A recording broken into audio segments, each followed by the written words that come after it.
ជំងឺមហារីកគឺជាឃាតករដែលសម្រាប់សុខភាពមនុស្សមានមនុស្សជាច្រើនបានស្លាប់ដោយសារជំងឺនេះ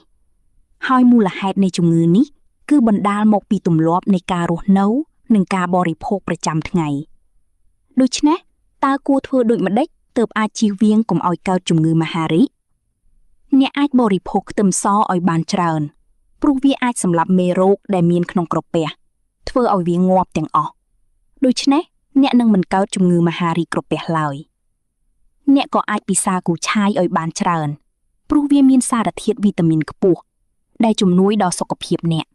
ធ្វើឲ្យកោសិកាមហារីកមិនរីកដុះដាលស្លឹកខ្ទឹមក៏ជាអាហារដែលការពារអ្នកឲ្យជៀសផុតពីជំងឺមហារីកដែរអ្នកត្រូវតែបើកបង្អួចកន្លះម៉ោងដើម្បីឲ្យមានខ្យល់អាកាសចូលក្នុងផ្ទះទើបខ្យល់កង្វក់ចេញទៅក្រៅអស់ការហាលថ្ងៃចំនួន15នាទីក៏ជាវិធីម្យ៉ាងក្នុងការជៀសវាងកុំឲ្យកើតជំងឺមហារីកដែរព្រោះវាមានសារធាតុវីតាមីន D អ្នកត្រូវតែគេងឲ្យគ្រប់7ម៉ោងហើយមិនត្រូវចូលគេងយប់ជ្រៅទេត្រូវតែចូលគេងឲ្យមុនម៉ោង11ទើបល្អបើពេលថ្ងៃត្រង់អ្នកអាចឆ្លៀតគេងបន្តិចក៏អាចការពារអ្នកមិនឲ្យកើតមហារីកដែរការប្រុងប្រយ័ត្នព័ត៌មាននេះគ្រាន់តែជាចំណេះដឹងទូទៅប៉ុណ្ណោះបើសិនជាអ្នកមានបញ្ហាសុខភាពមិនប្រក្រតីណាមួយសូមមេត្តាទៅជួបពិគ្រោះជាមួយគ្រូពេទ្យជំនាញដើម្បីទទួលបានការធ្វើរោគវិនិច្ឆ័យ